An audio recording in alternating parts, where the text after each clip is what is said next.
Bismillahirrahmanirrahim. Assalamualaikum warahmatullahi taala wabarakatuh.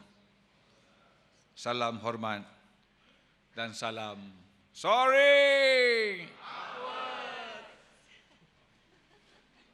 Cukup kuat? Tak cukup kuat. Sorry. Sorry. Yang berhormat Datuk Timbalan Menteri, yang berbahagia Datuk Seri Dr. KSU, yang berbahagia Profesor Datuk Ketua Pengarah, pengurusi-pengurusi LPU,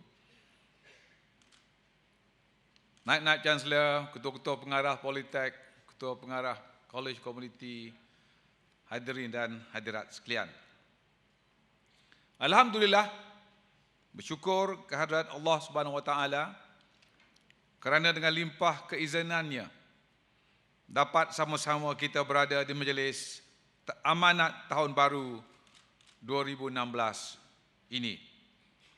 Terima kasih diucapkan kepada semua yang hadir demi menjayakan majlis pagi ini. Saya nampak semua hadir dengan penuh keceriaan, dengan penuh semangat soaring upwards. Selamat tahun baru diucapkan kepada seluruh warga kementerian, agensi dan institusi pendidikan tinggi. Semoga semuanya diberkati dan dikurniakan kekuatan mental dan fizikal bagi menyempurnakan tanggungjawab dan amanah pada tahun ini.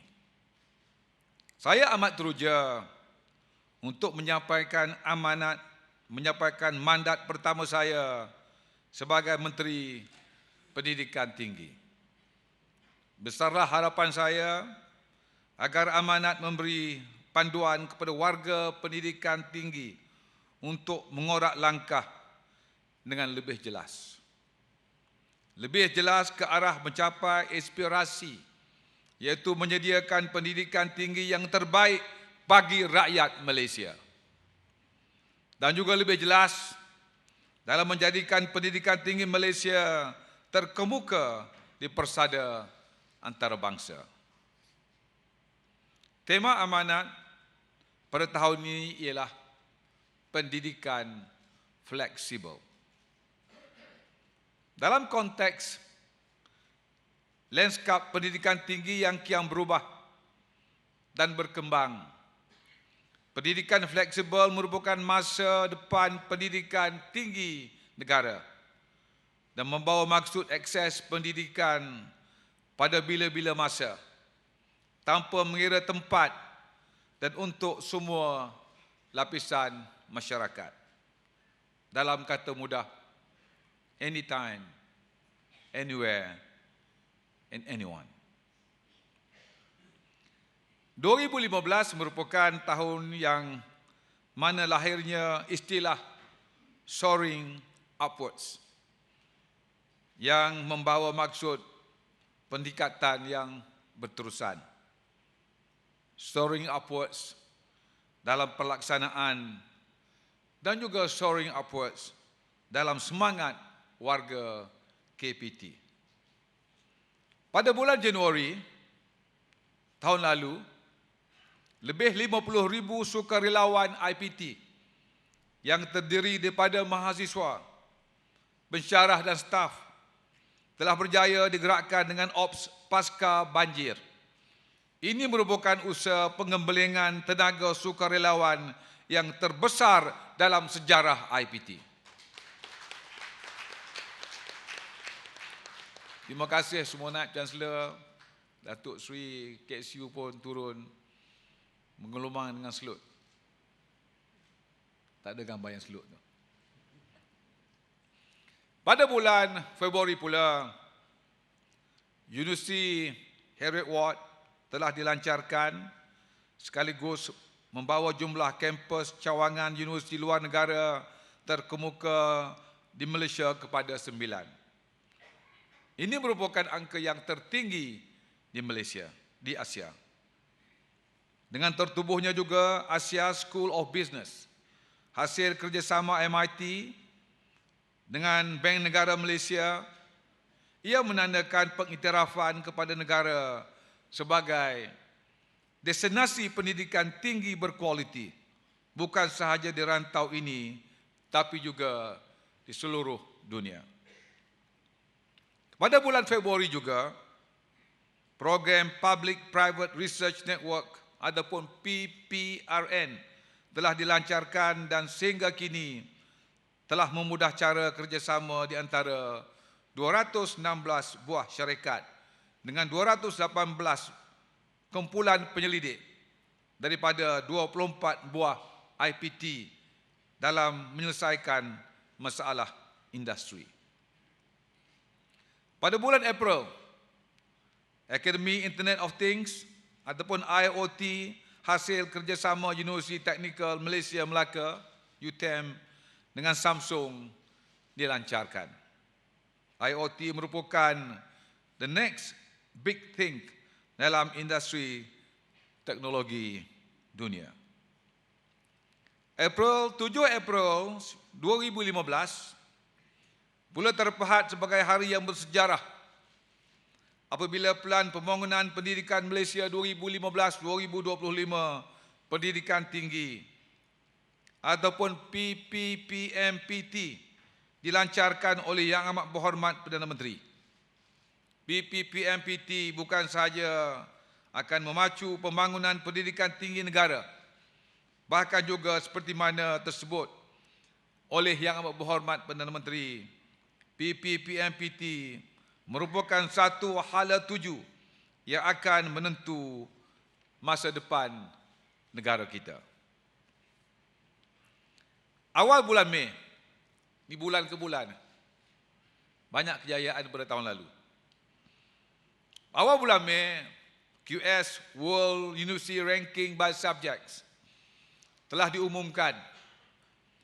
Buat julung kalinya, 2 universiti awam telah berjaya tersenarai dalam top 50 in the world mengikut subjek kepakaran, iaitu USM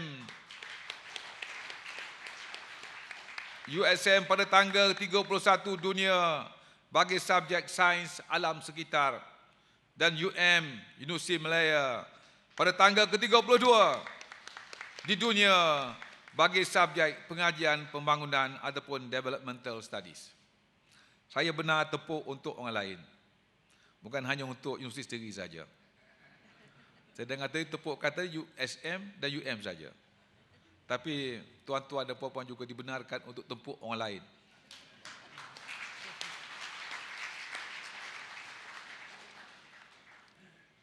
Pada masa yang sama, 10 IPT awam dan swasta telah berjaya mendapat 26 subjek dalam kelompok 100 terbaik dan 200 terbaik di dunia.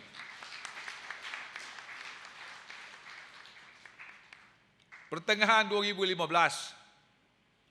program CEO fakulti telah bermula dan ramai tokoh-tokoh industri telah mengambil bahagian seperti Tan Sri Azman Mokhtar Khazanah, Datuk Sri Syed Zainal, Cosmos, Dr. Richard Parker, Rolls-Royce, Abraham Liu, Huawei, Lee Sang-hun, Samsung, Azman Ismail, Shell, dan Michaela Dinbrike, Novartis. Julai merupakan bulan yang istimewa kerana Kementerian Pendidikan Tinggi diwujudkan semula.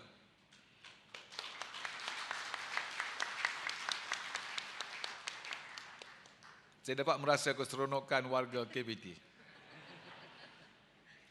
Saya dilantik sebagai Menteri Pendidikan Tinggi dan sukacitanya Yang Berhormat Datuk Mary Yap Kian Cheng dilantik sebagai Timbalan Menteri KPT.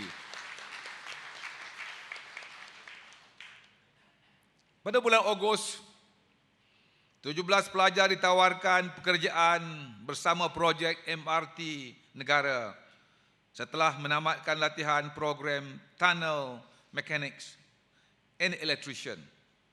Anjuran bersama MMC Gamuda, college community. Kerjasama ini merupakan salah satu contoh PPP ataupun Public-Private Partnership berimpak tinggi. Tidak kurang juga kemenangan kerjasama di antara college community dengan Tales University dalam bidang pelancongan. September agak rancak berbanding dengan bulan-bulan yang lain. Tirai berbuka dengan 14 penyelidik negara telah diiktiraf oleh Thomson Reuters sebagai top 1% most cited researchers in the world. Pada 7 September pula, Yang Amat Berhormat Perdana Menteri telah melancarkan buku playbook pertama dalam usaha transformasi universiti bertajuk UniTP Green Book Enhancing University Board Governance and Effectiveness. Sekitar masa itu juga, 4 buah politeknik telah menerima akreditasi pingat emas daripada Asia Pacific Accreditation and Certification Council, APACC. Ini membawa jumlah keseluruhan politeknik Malaysia yang mendapat pingat emas kepada 7 buah, iaitu tertinggi di Asia Tenggara. Tahniah kepada politeknik dan juga kepada college community. Politeknik Malaysia juga telah mengharumkan nama negara apabila memenangi 5 pingat emas, 4 perak dan 6 gangsa di kejuaraan FIRA Robo World Cup ke-20, iaitu pertandingan bola sepak antara robot-robot pada tahun 2015 di Tokyo, di Korea. Terima kasih kerana berjaya mengharumkan imej bola sepak negara.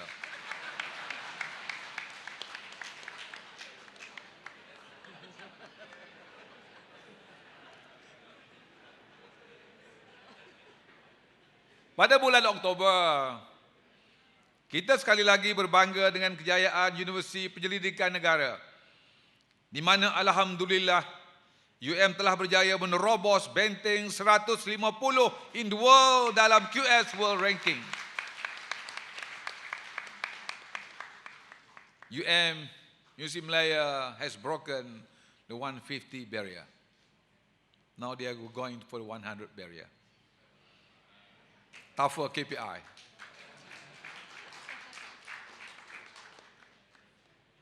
Tepuk kuatlah sikit UM.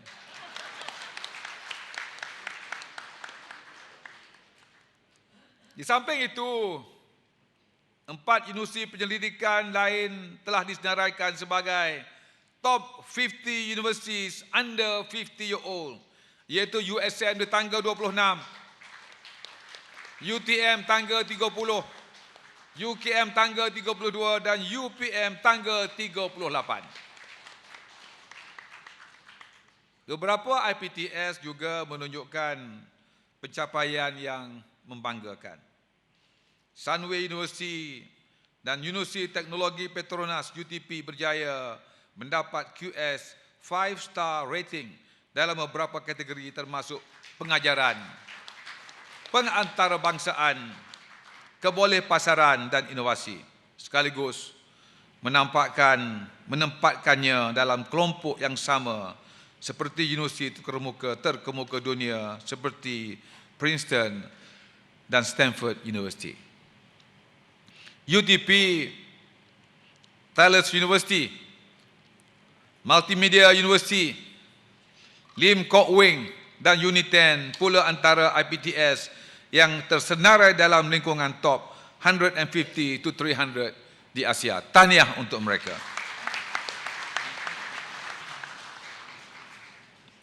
IPTS memangnya telah mula mengorak langkah dalam ranking dunia.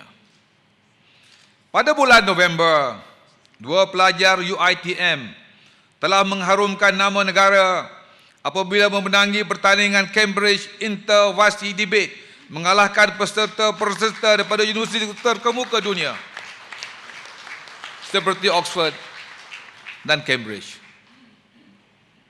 Tidak kurang juga UIAM pula memenangi kategori English as Second Language. Payah bagi saya nak fikir bagaimana kita boleh mengalahkan debat orang putih. Itu tak dalam skrip. Pada bulan November juga, Malaysia menjadi tuan rumah kepada sidang kemuncak ASEAN ke-27 selaku pengerusi ASEAN. Sehubungan dengan itu, Kuala Lumpur Declaration of Higher Education telah dibentangkan dan diterima oleh semua negara ahli ASEAN. Malaysia akan merajui dua bidang utama iaitu TVET dan juga mobility melalui Quality Assurance.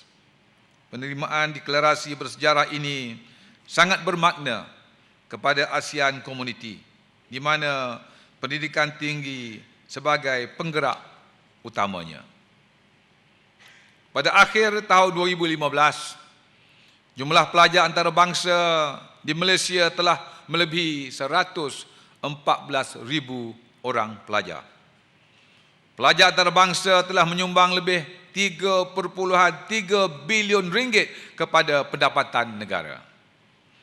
Terima kasih dan tahniah diucapkan kepada EMGS, Education Malaysia Global Services dan semua pihak yang telah berusaha mempromosi Malaysia dalam usaha memudah cara proses enrolment pelajar antarabangsa.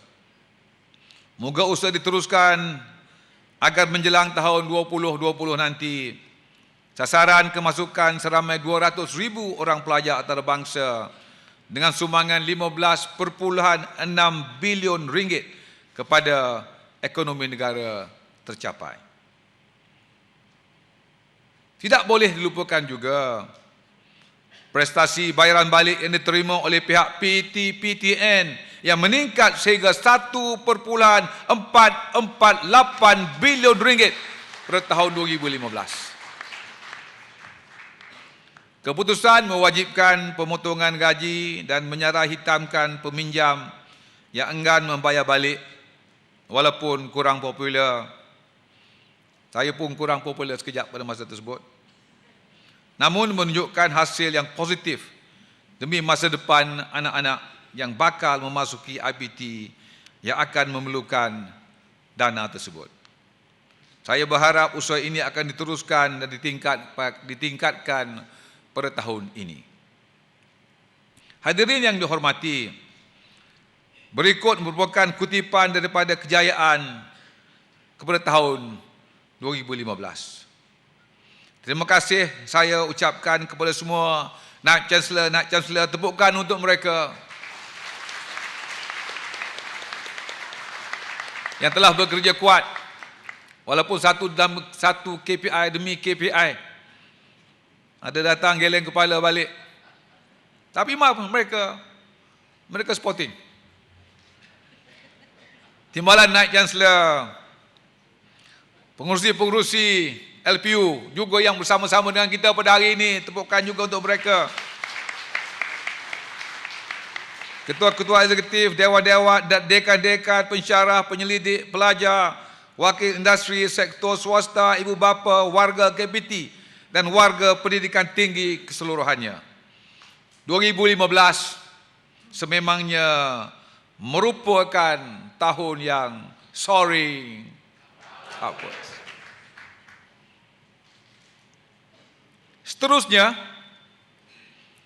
izinkan saya menyentuh beberapa cabaran isu 2016.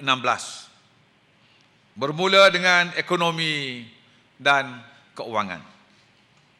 Bajet 2016 yang telah diumumkan pada Oktober 2015 telah mengambil kira keadaan ekonomi dunia yang mencabar akibat penurunan harga minyak mentah dan juga penurunan harga komoditi. Nampaknya cabaran ini akan berterusan pada tahun 2016 ini. Walau apapun yang berlaku, KPT dan warga IPT perlulah sentiasa komited, bersatu dan terus berusaha gigih untuk membela nasib rakyat serta memastikan program pendidikan tinggi terus terlaksana dengan baiknya. Sejak awal lagi, Kementerian telah mengambil langkah untuk mengurangkan kebergantungan IPT kepada pembiayaan kerajaan dan meningkatkan kecekapan pengurusan keuangan mereka. Antara langkah-langkah yang diambil ialah memperkenalkan petunjuk prestasi utama KPI untuk meningkatkan penjanaan pendapatan sejak beberapa tahun yang lepas dan memperkenalkan beberapa strategi seperti inisiatif keberhasilan utama di bawah lonjakan 5 PPPMPT, iaitu kemampanan keuangan. Pada masa yang sama, saya merayu IPT untuk terus mengambil langkah-langkah yang kreatif untuk menjana pendapatan. Antara usaha yang boleh diambil selaras dengan lonjakan 5 Pelan Pembangunan Pendidikan Tinggi termasuk mengukuhkan jalinan alumni di dalam dan juga di luar negara, membuka potensi aset ataupun to unlock the potential asset, mewujudkan ekosistem keusahawanan, mewujudkan sistem keuangan wakaf dan endowment, dan juga meningkatkan pengkomersialan idea, commercialization of ideas. Pendidikan dan latihan teknikal dan vocational ataupun TVET merupakan salah satu fokus utama KPT pada tahun 2016 akan diarus perdanakan. Selaras dengan lonjakan keempat Pelan Pembangunan Pendidikan Tinggi, iaitu melahirkan graduan TVET yang berkualiti. Di bawah rancangan Malaysia ke-11, 45% ataupun 225,000 pelajar lepasan SPM disasarkan memasuki bidang TVET menjelang tahun 2020, dan jumlah ini akan meningkat ke 301,000 menjelang tahun 2025. Pengemailan pelajar pada masa ini adalah sekitar 160,000 orang pelajar setiap tahun. Sebanyak 1.5 juta pekerjaan berasaskan TVET juga akan diwujudkan menjelang tahun 2020 nanti. Dan ini menggambarkan betapa pentingnya TVET dalam lanskap pembangunan negara. Justru jumlah enrolment dalam TVET perlu dipertingkatkan di peringkat politeknik dan juga college community. Jaringan Universiti Teknikal Malaysia MTUN yang terdiri daripada UTM, UTHM, UNIMAP dan UMP juga perlu memainkan peranan yang dalam meningkatkan kualiti TVET di peringkat pendidikan tinggi, terutama dalam melahirkan graduan TVET yang bukan sahaja berkualiti tapi juga berinovasi. Apabila kita menyebut tentang TVET, maka perlulah kita menyentuh tentang politeknik dan juga college community. Di akhir tahun 2015, sejumlah 96,069 orang pelajar mengikuti 92 program pengajian di 34 buah politeknik seluruh negara. Manakala tenaga pengajar di politeknik berjumlah 7,916 orang. Mulai Disember 2015, politeknik terbaru iaitu Politeknik Besut Terengganu telah membuat pengambilan sulungnya. Alhamdulillah. Siapa tepuk ini? Pada tahun 2016, Jabatan Pendidikan Politeknik akan mempertingkatkan pengambilan pelajar dengan penubuhan politeknik baru di bahagian Datuh yang berfokus kepada bidang industri perkapalan, seri menanti bidang pengurusan resort dan juga Politeknik Metro Tawau dalam bidang industri perkhidmatan. Tahniah kepada Tawau.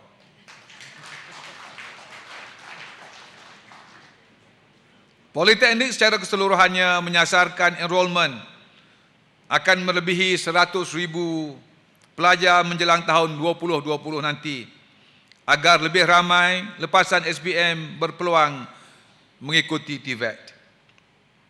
Per tahun ini juga, Politeknik telah meningkatkan usaha penubuhan beberapa pusat berteknologi tinggi Malaysia Korea, Center of Technology, di bawah inisiatif Dasar Pandang ke Timur Gelombang Kedua, Look East Policy Wave 2.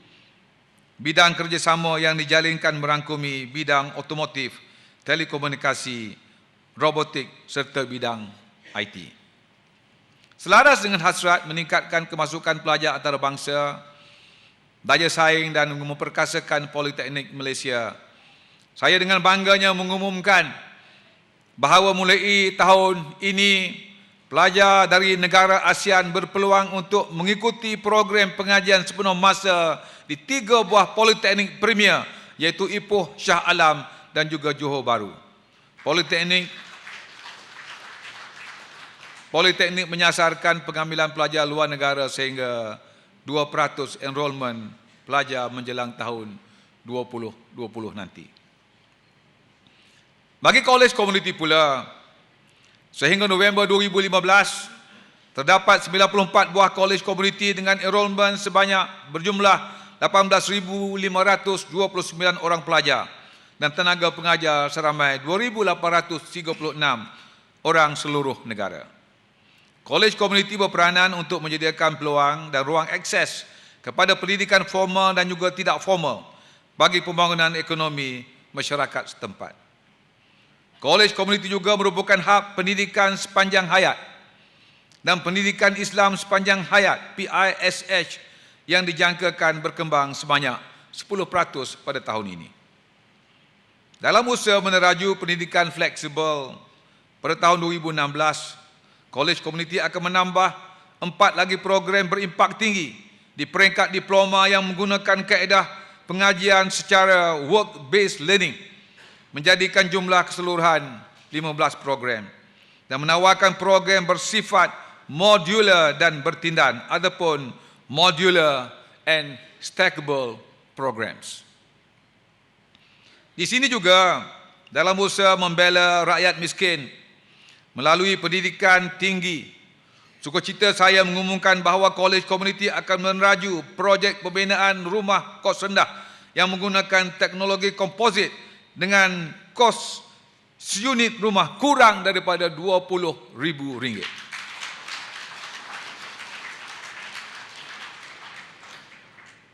Cuma saya tak tahu mampu tak mampu kolej komuniti untuk melayani permintaan. Kan saya jangka selepas pelancaran ini akan ada terlalu banyak permintaan. InsyaAllah kejayaan projek ini akan mengubah nasib rakyat golongan miskin di dalam negara kita. Pembangunan pelajar merupakan fokus utama Pelan Pembangunan Pendidikan Tinggi Negara. Tiada yang lebih penting daripada pelajar, dan itulah sebabnya lonjakan pertama Pelan Pembangunan Pendidikan Tinggi berhasrat untuk melahirkan graduan yang holistik, berciri keusahawanan dan seimbang. Bagi memastikan hasrat ini tercapai, kerajaan telah memulakan projek rintis inisiatif ICGPA ataupun Integrated Cumulative Grade Point Average pada September tahun lalu. ICGPA berfungsi sebagai mekanisme pentaksiran dan pelaporan dalam bentuk spider web yang akan mengambil kira pembangunan pelajar dari segi adab, keilmuan dan keupayaan merentasi 8 domen. Di samping domen akademik, pelajar juga ditaksir dalam bidang kepimpinan, pengurusan, sukarelawanan, kemahiran komunikasi dan juga nilai. Pada tahun 2016 ini, saya menyuruh semua universiti untuk melakukan transformasi reka bentuk kurikulum agar lebih komprehensif dan relevan untuk bersedia untuk memenuhi keperluan ICGPA. Salah satu domain yang akan dinilai di bawah ICGPA ialah kesukarelawanan. Kesukarelawanan di samping membentuk nilai kasih sayang, memberi peluang kepada pelajar untuk menyumbang kepada masyarakat dan juga meningkatkan kualiti kehidupan rakyat. Sekiranya semua 1.2 juta pelajar IPT menyertai aktiviti sukarela, bayangkan manfaat yang boleh diperolehi oleh masyarakat dan negara kita. Yayasan Sukarelawan Malaysia YSS merupakan contoh terbaik di mana sukarelawan YSS berpeluang ke Sabah, Laos, Cambodia serta banyak lagi tempat yang mereka telah berjaya mengubah kehidupan komuniti setempat. Terima kasih kepada YSS. Terdapat pelbagai aktiviti sukarelawanan yang boleh disertai pelajar. Daripada tahun ini, saya menyuruh setiap universiti menyediakan kerangka pengiktirafan penglibatan pelajar dalam aktiviti kesukarelawanan bagi menggalakkan penyertaan pelajar dalam aktiviti tersebut. Dalam usaha meningkatkan kebolehpasaran, ketersediaan dan juga kemahiran pelajar IPT untuk alam pekerjaan, pengalaman industri amat penting sekali.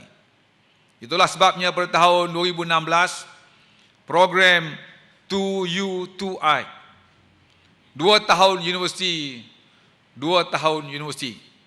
I itu tak kena-mengena dengan saya. 2U2I, 2 tahun industri, 2 tahun universiti, 2 tahun industri. Saya cakap lain tadi.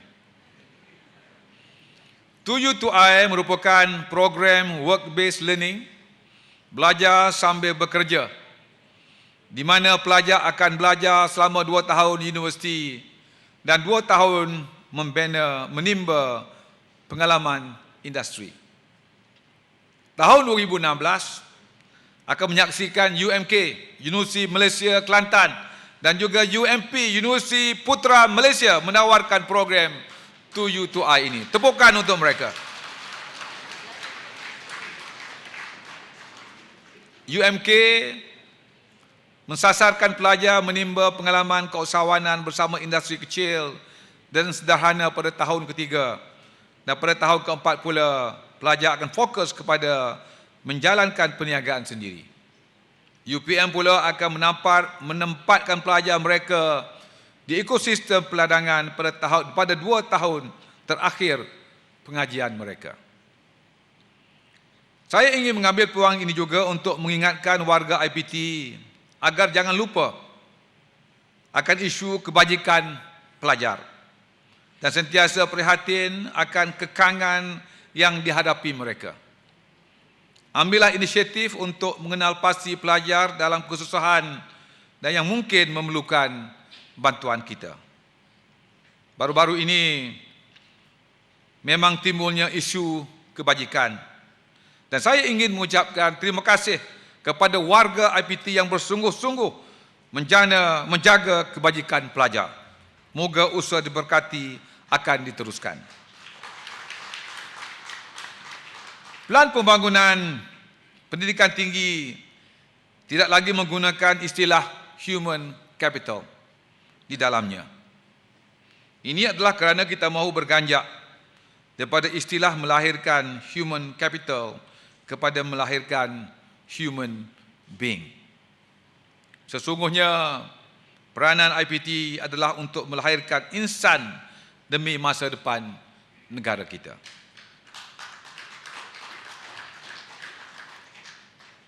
Pensyarah dan pegawai sokongan merupakan nadi dan roh, heart and soul kepada pendidikan tinggi. Seperti yang telah digariskan dalam Lonjakan 2, Pelan Pembangunan Pendidikan Tinggi, iaitu kecemerlangan bakat.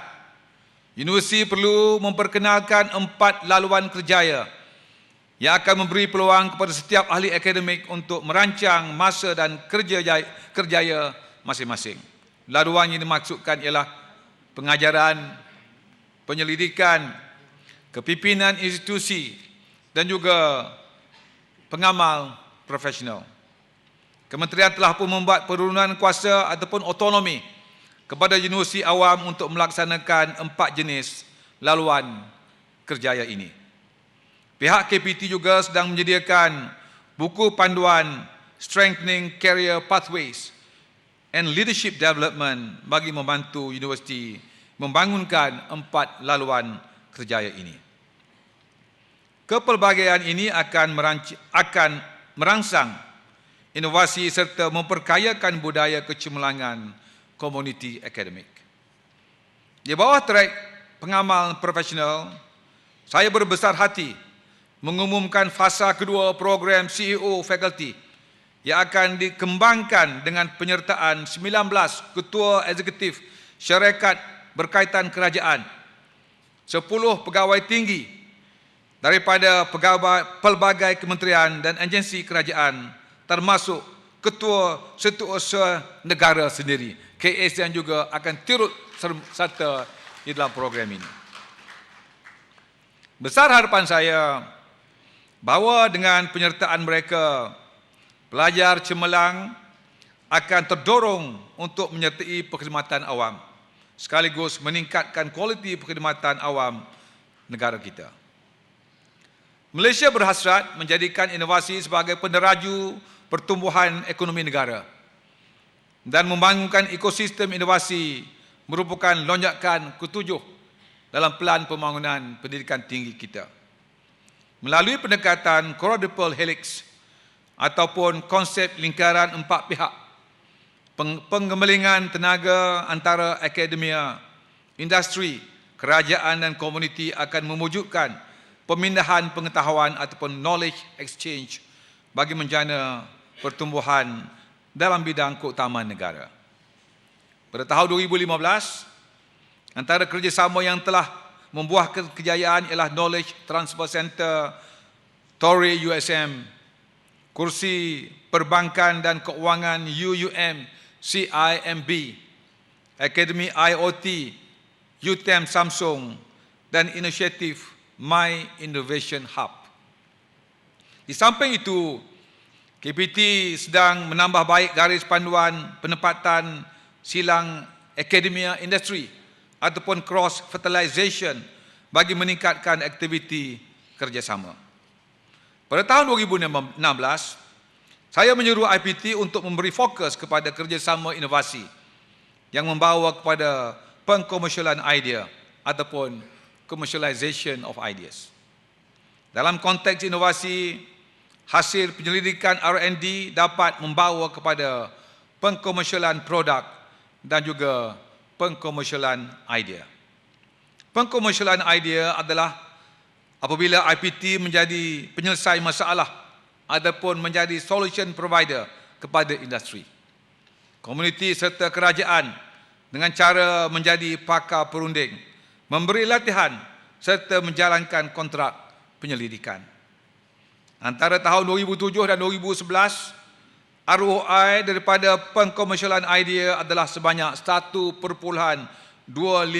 bilion ringgit dan ini merupakan sumber menjana pendapatan yang lumayan dan berpotensi tinggi kepada IPT dan juga negara. InsyaAllah, melalui pendekatan quadruple helix dan pengkomersialan idea, rakyat Malaysia akan dapat merasai manfaat hasil pendidikan tinggi dengan lebih nyata lagi. Baru-baru ini, dalam laporan ASEAN Research Landscape yang diterbitkan oleh Thomson Reuters, dapatan menunjukkan bahawa landscape penyelidikan Malaysia telah tumbuh sebanyak 594% antara tahun 2005-2014. Pertumbuhan Malaysia berkali ganda melebihi ASEAN iaitu 189%. USA 34%, EU 46% dan dunia 36%. Alhamdulillah, Ini menunjukkan bahawa pelaburan kerajaan dalam usaha-usaha penyelidikan, terutama projek Universiti Penyelidikan sejak hampir 10 tahun yang lalu, kini membuahkan hasilnya. Penyelidikan telah berjaya dibudayakan di universiti kita.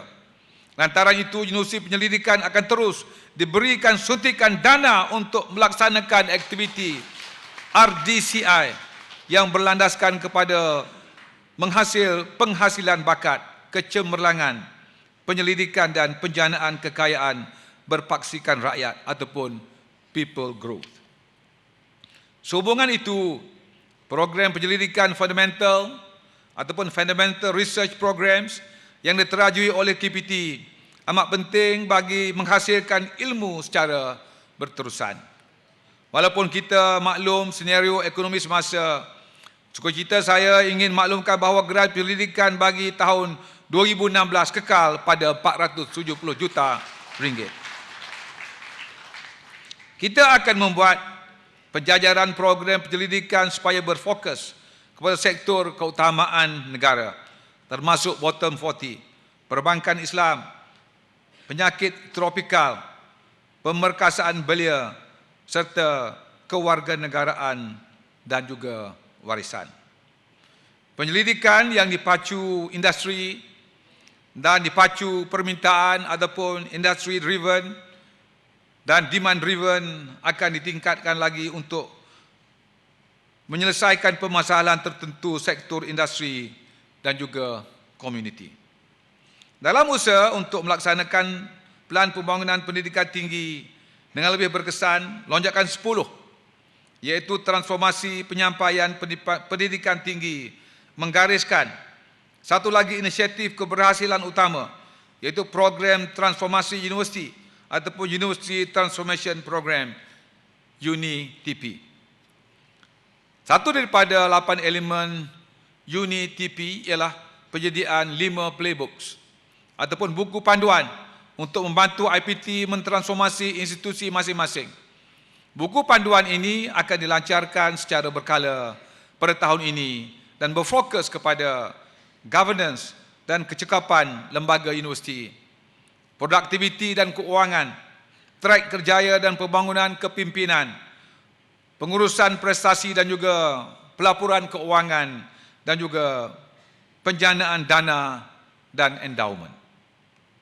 Dengan ini, setiap institusi sama ada UA, IPTS, Politeknik ataupun college community haruslah membangun dan memantapkan pelan transformasi masing-masing dengan merujuk pada playbook tersebut sebagai panduan pelaksanaan. Selaras dengan pemantapan transformasi universiti dan juga penambahbaikan sistem penyampaian KPT, saya dengan bangganya mengumumkan bahawa MQA telah bersetuju untuk menerima keputusan saringan awal JPT sebelum Universiti Awam dan IPTS menyerahkan permohonan akreditasi kepada MQA. Dan juga MQA telah bersetuju menghapuskan keperluan mendapat Certificate of Quality Compliance ataupun CQC bermula tahun ini. Pelaksanaan ini akan membolehkan MQA menilai program dalam tempoh yang singkat dan tempoh piagam pelanggan yang sedia ada. Bagi IPTS pula, pada tahun lalu, KPT telah melaksanakan audit pematuhan untuk memastikan IPTS mematuhi peraturan dan peruntukan perundangan pendidikan tinggi. Sukacita dimaklumkan pada tahun 2015, 86% IPTS yang diauditkan mematuhi peruntukan Akta IPTS 1996, Akta 555 dan juga peruntukan peraturan di bawah akta tersebut. Tahniah kepada IPTS yang berkenan. Tepukan untuk mereka.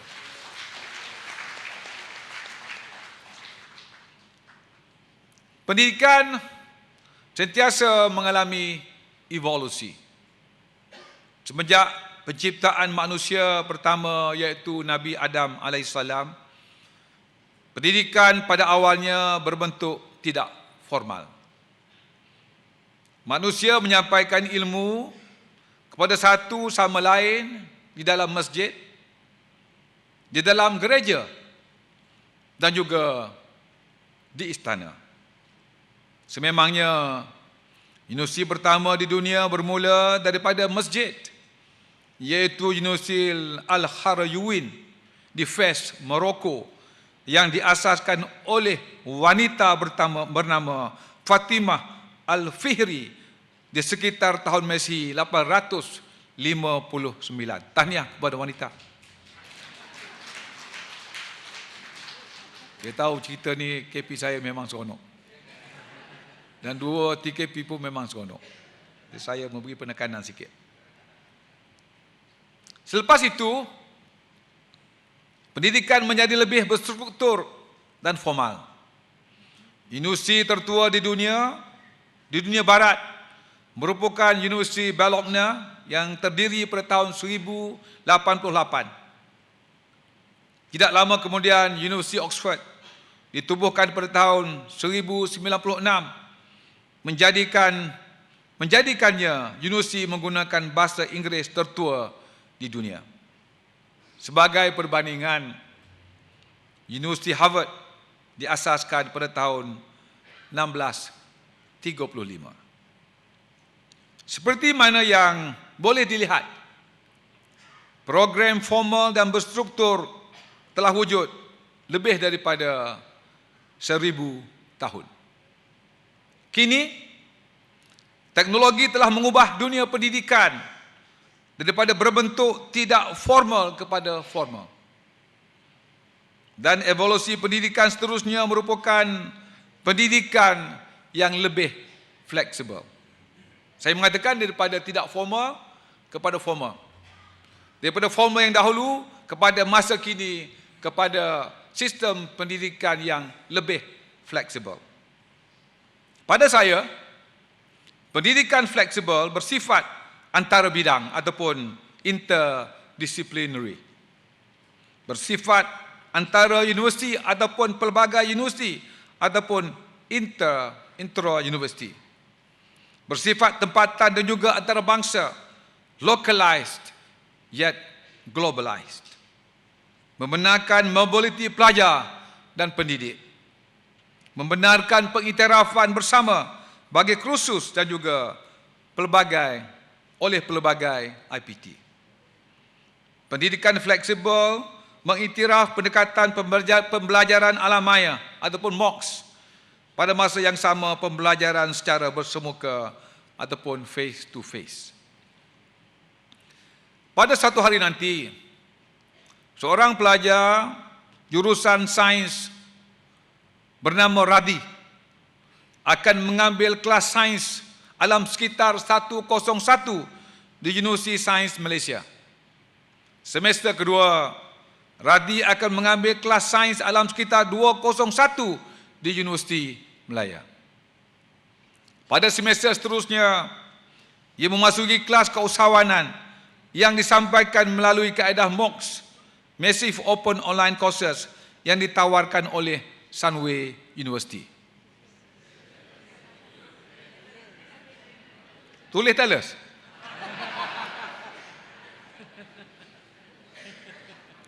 Boleh, UCSI pun boleh.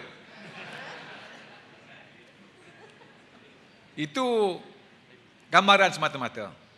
Mungkin juga boleh mengambil keusahawanan UMK, Universiti Malaysia Kelantan. Sebagai tambah nilai, Radi mengikuti kursus kemahiran membaiki kereta solar di Politeknik Sultan Ibrahim. Dan juga Ibrahim Sultan.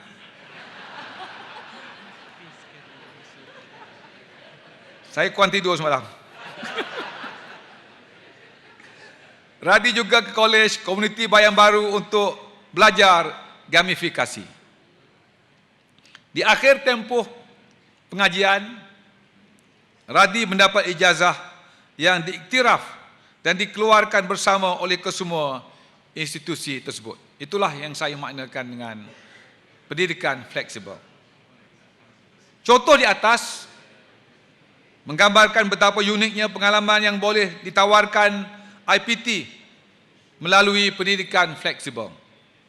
Oleh itu, pendidikan pendekatan pendidikan fleksibel perlu diterokai dan dilaksanakan secara terancang, menyeluruh dan strategik mulai tahun 2016 ini. Dalam hal ini juga, MQA menjadi begitu penting dalam menyokong hasrat pendidikan fleksibel tanpa kompromi dalam aspek jaminan kualiti dan akreditasi. Keterbukaan MQA dalam hal ini amatlah dihargai. Sukacita juga saya mengumumkan bahawa MQA telah diberi mandat untuk melaksanakan inisiatif MOOCs plus Credit Recognition and Transfer. Ini akan membolehkan semua kursus MOOCs dari Malaysia dan luar negara didaftarkan dalam platform MOOCs Malaysia dan diberikan kredit. Dan kredit ini boleh dipindahkan untuk tujuan penganugerahan sijil, diploma dan juga ijazah. Inisiatif pengkreditan MOOCs ini akan menjadikan pendidikan tinggi Malaysia lebih fleksibel dan terbuka serta mampu menarik lebih ramai pelajar Malaysia dan juga pelajar dari pelosok dunia. Polisi ini akan menjadi polisi utama negara yang bakal menjadi yang pertama di dunia seumpamanya.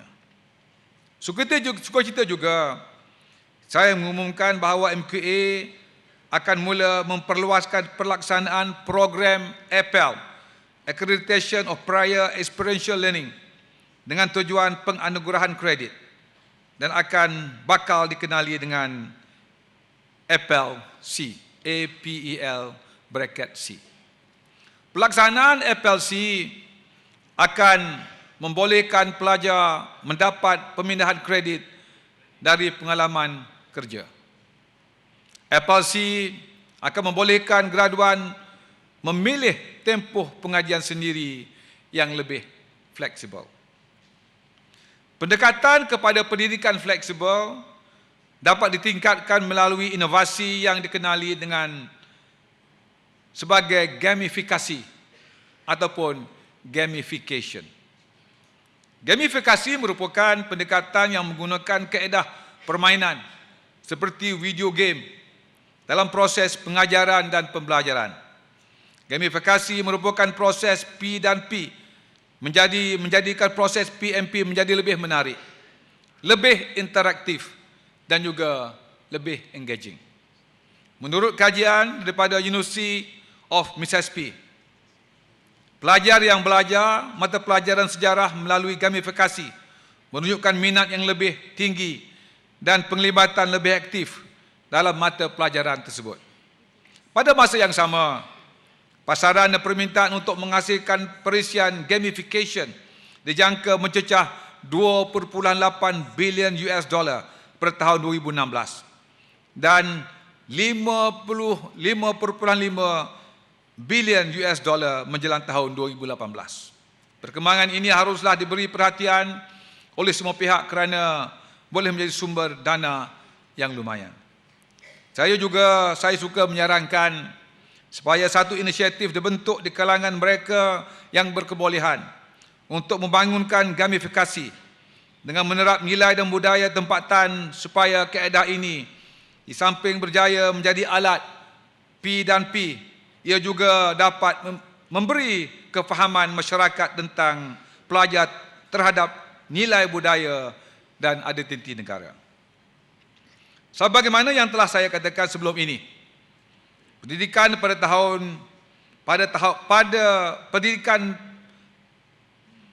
pada masa depan akan lebih berciri fleksibel dan berasaskan kepada teknologi. Satu lagi elemen penting dalam pendidikan tinggi ialah sifat globalnya. Di sini ada dua perkara untuk disentuh. Pertama, pendidikan perlu bersifat pelbagai bahasa ataupun multilingual. Kedua, pendidikan perlu bersifat sebagai pelbagai bidang ataupun multidisciplinary. Bayangkan seorang doktor yang juga layak dalam bidang syariah, seorang juruterbang yang layak dalam bidang undang-undang, ataupun jurutera yang juga seorang accountant bertauliah. melahirkan seorang pelajar, melahirkan pelajar berkemahiran pelbagai bidang bukanlah satu perkara yang baru. Dan sebenarnya merupakan satu perkara biasa zaman dahulu lagi. Ibn Sina, salah seorang pemikir terhebat zaman kegemilangan Islam, juga dikenali dengan seorang doktor dan juga pakar falsafah yang menulis dalam bidang astronomi, geografi, matematik dan juga sajak. Saintis terkenal Albert Einstein juga pernah menerbitkan lebih 150 penerbitan dalam bidang falsafah. Sobong itu, IPT perlu melihat semua reka cipta kurikulum mereka supaya berbentuk multilingual dan juga multidisciplinary. Demi menjayakan pendekatan fleksibel, kerangka pemikiran yang baru dalam konteks pendidikan tinggi diperlukan. Dalam hal ini, konsep kesepunyaan, saya ulangi, kesepunyaan ataupun commonalities perlu dihargai. Kesepunyaan merujuk kepada keadaan di mana setiap IPT daripada universiti awam dan swasta sehingga ke politeknik dan juga college community dilihat sebagai ahli-ahli dalam satu ekosistem yang lengkap. Kesemua ahli-ahli ini boleh berganding bahu menyampaikan pengalaman pembelajaran yang unik, boleh berkongsi sumber insan dan juga keuangan, boleh menjalankan penyelidikan berimpak tinggi bersama-sama, boleh mengeluarkan sijil, diploma dan ijazah bersama, boleh bekerjasama demi kebaikan keseluruhan dan bukan saja untuk institusi tersendiri. Asas kesepunyaan adalah saling hormat menghormati dan keserakanan ataupun collegiality. Orang daripada Oxford lebih senang dengan perkataan collegiate. Kesepunyaan ini bukan hanya akan memboleh penjimatan kos, tetapi boleh mengoptimalkan sumber. Saya ulangi, mengoptimalkan sumber. Payah saya nak sebut ni. Saya percaya bahawa dengan pendekatan kesepunyaan pendidikan tinggi negara kita akan menjadi negara antara negara yang terbaik di dalam dunia. Saya berharap bahawa semangat menerokai pendidikan fleksibel tersemai di kalbu hadirin. Secara peribadi, saya benar-benar percaya bahawa pendidikan fleksibel merupakan hala tuju masa depan pendidikan tinggi negara dan juga dunia. Dengan adanya teknologi, maka berubahnya lanskap pendidikan tinggi. Dengan gamifikasi, maka lebih dinamiklah P dan P. Dengan kesepunyaan, maka bersatulah IPT. Dengan pelajar dan yang pelbagai bahasa ataupun multilingual dan pelbagai bidang multidisciplinary serta terlibat dengan aktiviti kesukarelawanan, insya-Allah pendidikan tinggi negara akan terus soaring upwards pada tahun 2016 ini. Saya juga sekali lagi ingin menyatakan bahawa saya dan kementerian komited untuk pastikan rakyat Malaysia mendapat sistem pendidikan yang terbaik. Marilah kita sama-sama berdoa agar Allah Subhanahu Wa Taala, kepada Allah Subhanahu Wa Taala agar segala perancangan dan pelaksanaan dapat direalisasikan. Selamat menjalankan tugas dan selamat maju jaya. Sekian, Assalamualaikum warahmatullahi taala wabarakatuh. Soaring Upward. Soaring Upward. Soaring. Upward. Terima kasih.